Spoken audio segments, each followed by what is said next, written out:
Times news channel देखे आप सभी दर्शकों का बहुत बहुत स्वागत है। मैं हूं रमनदीप कौर। इस वक्त की बड़ी खबर आ रही है प्रयागराज से। क्या है पूरा मामला, देखने के लिए बने रहिए हमारे साथ। मथुरा श्री कृष्ण जन्मभूमि शाही ईदगाह विवाद मामले में जहां फरवरी से सुनवाई चल रही थी, जिसके बाद कोर्ट ने दोनों पक्ष की बहस सुनने के बाद फैसला 31 तारीख को सुरक्षित रख लिया था, जिसके बाद मुस्लिम पक्ष के अधिवक्ता सुप्रीम कोर्ट के महमूद प्राचा की ओर से कोर्ट में अर्जी दी गई थी, जिसमें कहा गया था उन्हें पर्याप्त नहीं सुना, जिसके बाद कोर्ट ने फिर से मौका देते हुए 4 तारीख सुनवाई की लगाई थी। मगर जिसके बाद फिर एक और अर्जी मुस्लिम पक्ष की ओर से दी गई, जिसमें कहा गया कि 4 तारीख को मतगणना है और वे चुनाव भी निर्दलीय लड़े हैं, जिस पर आगे की तारीख दी जाए, जिस पर कोर्ट ने आज तारीख देते हुए सुनवाई की। 2 बजे के बाद इसमें कोर्ट में सुनवाई हुई। वहीं अधिवक्ता महमूद प्राचा ने अब इसमें मुस्लिम पक्ष की ओर से पक्ष रखा। उनका कहना था कि न्याय मित्र रखने का कोर्ट को अधिकार नहीं, जिस पर उन्होंने ऑब्जेक्शन किया। तो वहीं हिंदू पक्ष के अधिवक्ता की ओर से भी कई उनको हवाले दिए गए, जिसमें बताया कि न्याय मित्र रखने का कोर्ट को अधिकार है, ऐसा अधिवक्ता विनय शर्मा का कहना था, और साथ ही अधिवक्ता महेंद्र प्रताप सिंह का। और इसमें अब सुनवाई पूरी हो गई और कोर्ट ने फैसला फिर से सुरक्षित कर लिया है। और ऐसे में क्या कुछ कहना है अधिवक्ता महेंद्र प्रताप सिंह का और विनय शर्मा का और पक्षकार माता शाकुंभरी पीठाधीश्वर आशुतोष पांडे का, आइए दिखाते हैं आपको। आज श्री कृष्ण जन्मभूमि और शाही ईदगाह विवाद को लेकर के उच्च न्यायालय इलाहाबाद में जस्टिस मयंक सेन साहब की अदालत में इसकी सुनवाई हुई और जिसमें कि शाही ईदगाह पक्ष के लोगों अधिवक्ता के द्वारा विशेष रूप से एमिकस क्यूरी का विरोध किया गया कि इसमें एमिकस क्यूरी नियुक्त किया गया वो गलत किया गया है। इसको लेकर के उन्होंने आज इस पर बहस की और इसके साथ साथ पूरे प्रकरण की उन्होंने वीडियोग्राफी और ऑडियोग्राफी की भी मांग की। लेकिन उनके द्वारा जो 7 रूल 11 यानी पोषणता की जो बहस हो गई है उसको कंप्लीट माना गया। तो मेरा ये मानना है कि अब दोनों पक्षों की बहसें कंप्लीट हो गई हैं। 7 रूल 11 पर पोषणता पर उसका आदेश न्यायालय के द्वारा पहले से ही रिजर्व किया गया और इनका आदेश भी आज रिजर्व कर लिया गया है।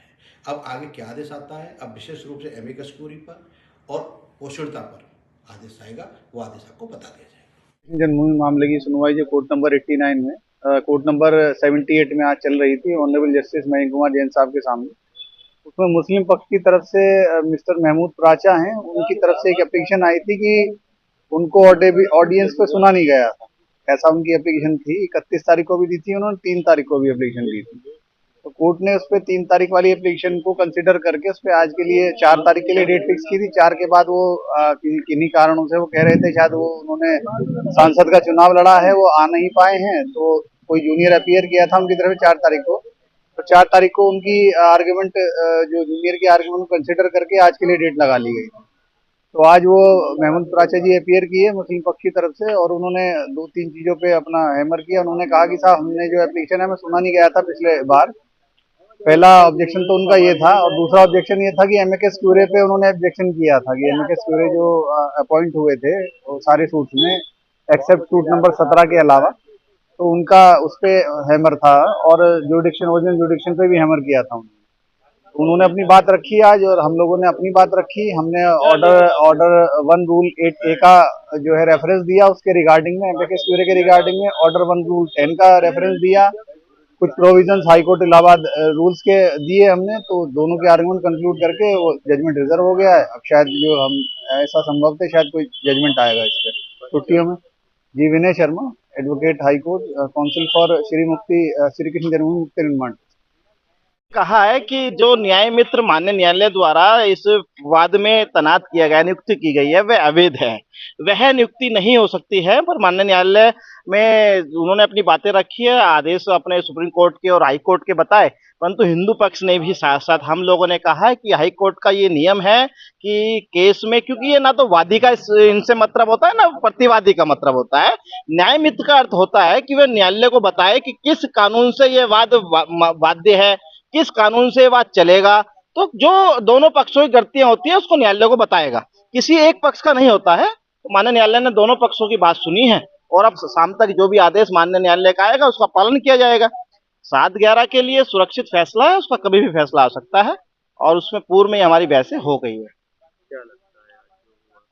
माननीय न्यायालय ने सुना है दोनों पक्षों को, अब माननीय न्यायालय का विवेक है, जो माननीय न्यायालय को अच्छा लगेगा वो निर्णय आएगा। परंतु हमारा कहना ये है कि यह विषय ना तो हमारा है वादीगण का है ना प्रतिवादी का है, ये माननीय न्यायालय का विवेक है, वो किसको रखे किसको न रखे।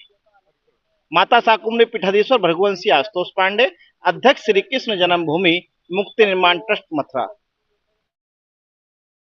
संगम नगरी प्रयागराज में वट सावित्री व्रत आज पूरे विधि विधान से महिलाएं रखकर पूजा अर्चना कर रही। बता दें, हिंदू धर्म में विवाहित महिलाएं ज्येष्ठ माह की अमावस्या को वट सावित्री व्रत रखती हैं। महिलाएं आज के दिन व्रत रख और वट वृक्ष यानी बरगद के पेड़ की पूजा करके पति की लंबी उम्र, अच्छी स्वास्थ्य के लिए आशीर्वाद कामना कर रही हैं।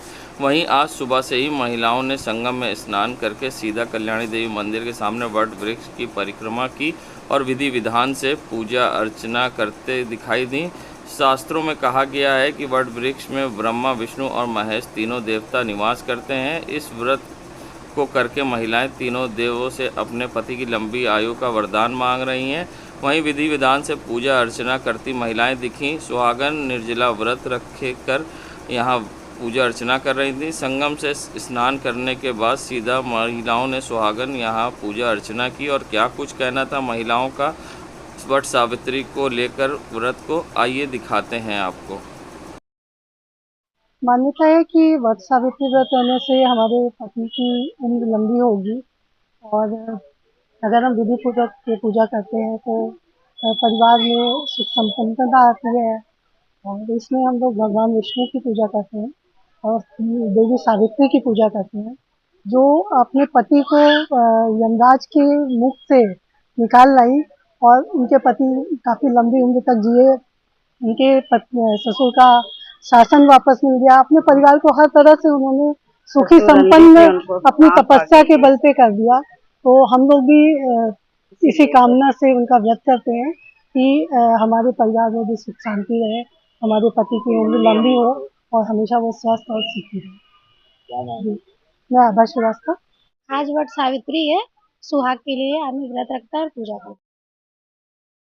संगम नगरी प्रयागराज में कांग्रेस नेताओं द्वारा लगाए गए पोस्टर से जुड़ी खबर, जहां कांग्रेस नेताओं ने पोस्टर के माध्यम से बीजेपी पर बोला है हमला। पोस्टर में नीतीश संग चंद्रबाबू नायडू समेत भाजपा गठबंधन में रह चुके पार्टी और उनके नेताओं के लगाए गए पोस्टर में फोटो वायरल। पोस्टर में नीतीश कुमार और चंद्रबाबू नायडू की फोटो के बीच लिखा सावधानी हटी, दुर्घटना घटी।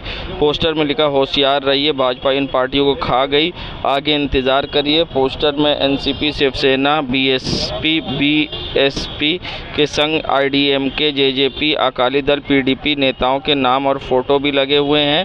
कांग्रेस नेता इरशाद उल्लाह व अब्दुल कलाम द्वारा ये पोस्टर चौक इलाके में लगाया गया है, जो चर्चा का विषय बना है और सोशल मीडिया पर तेज़ी से वायरल हो रहा है। बता दें, जहां इस पोस्टर के माध्यम से जहां राजनीति गरमाई है, तो अब एनडीए पर कांग्रेस के नेता हमला बोल रहे हैं। और इस पर अब वरिष्ठ पत्रकार वीरेंद्र पाठक ने क्या कुछ कहा है कि इस पोस्टर से किस तरह का संदेश जाता है और किस तरह की ये राजनीति है और इस पोस्टर के लगाने का कांग्रेस का क्या मकसद है, इस पर उन्होंने विश्लेषण करते हुए क्या कुछ कहा है, आइए दिखाते हैं आपको। अब वायरल पोस्टर पर क्या कहना है वरिष्ठ पत्रकार वीरेंद्र पाठक का।